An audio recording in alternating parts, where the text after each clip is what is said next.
Well, hello, good day, and welcome to This Week in Top Chef Wisconsin. My name is Kyle Nabilsi. I write restaurant reviews for Isthmus, which is a monthly paper here in Madison, Wisconsin. And we're pretty stoked down here, at least in the southern tier of the state, for this upcoming season, just recently launched, of Bravo's reality cooking competition show, Top Chef. And that is because it was filmed here in Madison, as well as Milwaukee, and some other areas in between and thereabouts. Back about a million years ago, I recapped the first 9 seasons of this show. We are in season 21, for reference, on my own little website, which is no longer. And I would be doing these in print as well, but I'm a little annoyed with NBC, who flamed out on getting me my press screener access in time. So I will try to keep these tight, and they will only get tighter as the field of competitors narrows over the course of the season. But to start, we've got 15 fairly impressively be-resumed chef testants. I don't recall earlier seasons focusing as much on James Beard recognition or Michelin kitchen experience. So it's a combination, I'm sure, of the food TV world generally getting savvier about these sorts of things, and also the chefs interested in appearing on Top Chef having a little more going on professionally at that point in their careers than the early seasons did, who were all kind of like wanting to be rock stars. It was a different mood back then. And that's a great time, by the way, for our It's Not Just You segment of this recap. No, it's not just you. I also heard a chef say the word heard in the kitchen.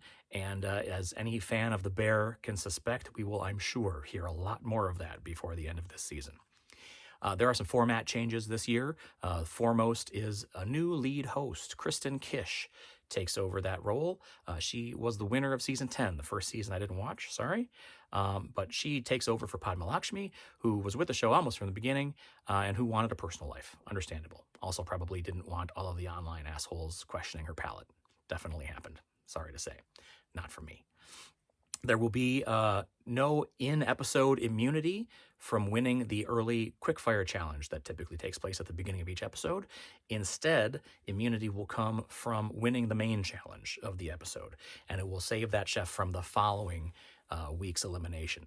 So there will be some cash awarded for the quickfire winners. But interestingly, in this episode, because there are so many chefs probably, and you want to get to know everybody, there is no quickfire. They go straight to drawing knives, as is typically the way they assign groupings within each episode. Those knives bear the names of one of the 3 judges, either Kish, chef and restaurateur Tom Colicchio, or cookbook author Gail Simmons. Those groupings will have a core competency tested, basically. And from each group, there will be a winner that goes on to basically have the chance to win the episode, and a loser that will go forward for possible elimination. Gail wants her team to make a stuffed pasta with handmade pasta. Kristen wants a soup, and Tom wants a roast chicken. The teams are, for Gail, Kevin, Alicia, Rasika, David, and Michelle. For Kristen, Amanda, Dan, Manny, Charlie, and Laura. And for Tom, Danny, Valentine, Kalina, Kenny, and Savannah. That's 2 Dans, by the way, so keep an eye on that. One's Dan, one's Danny. A budget in hand, as is always the case. They head out, they go shopping in their Beamers, they get to Whole Foods. They're cooking at Loopy and Iris, which is a great new restaurant, newish restaurant anyway, in the Milwaukee heart of downtown kind of area. If I remember correctly, my geography. Anyway, it's a great restaurant. I was there last year. It was wonderful. And this is a great time for our How's Dan Doing? And that's Dan. We check in on Dan, the lone Wisconsin chef testant. He is from Dan and Esther Ev in Milwaukee. How's Dan doing? Driving angry. Thank you very much. Some quick thoughts on each of the chef testants generally and how their work in the kitchen. Rasika is South Indian and manages to put beef in her stuffed pasta, which she acknowledges is some wild shit. Gets good flavors, but doesn't really present as a pasta dish to the judges. Kevin's squid ink lobster ravioli, very black, but also kind of looks like a bowling ball in a trash bag. Interesting flavors, bad pasta. Alicia is one of 2 chefs to do a stuffed gnocchi this episode. When did that become a thing? I feel like that's not a thing. Her flavor balance was all out of whack to the judges. And the OG stuffed gnocchi this episode comes from David, kind of a Wish.com Post Malone, wearing a hat. And unsurprisingly, his gnocchi is not really a gnocchi, and it's not really stuffed either. Manages to sauce dot his way to the bottom of this grouping, which leaves Michelle, our barbecue pitmaster who manages her weaknesses, or what she perceives as her weaknesses, to focus on the qualities she feels more equipped to control and succeed with, and turns out a delicate ravioli, which looks great, has a lot of balance, wins the group, everyone's impressed. Dan in the soup group does this sort of laksa meets bouillabaisse thing, I guess. A little bit of Southeast Asian flavor going on.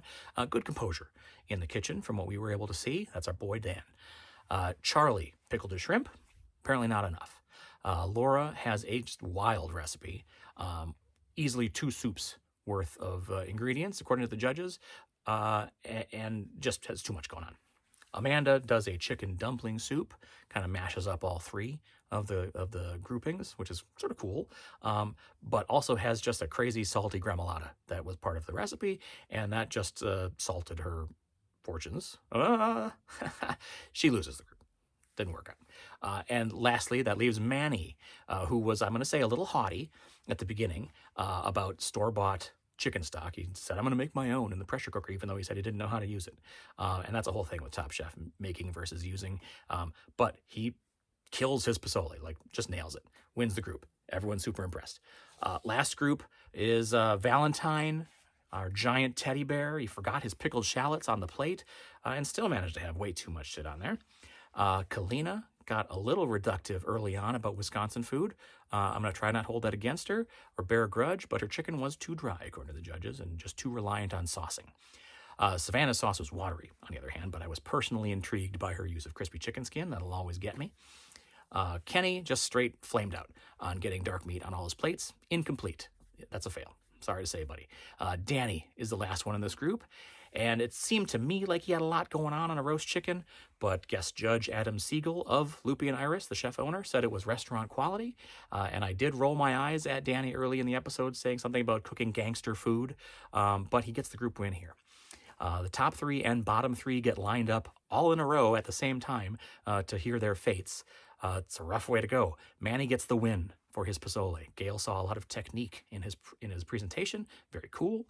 The bottom 3 do not find out who goes home. They get kind of a back-end quickfire, cook for your life challenge to create just a plain good plate of food in 20 minutes with the leftovers in the kitchen.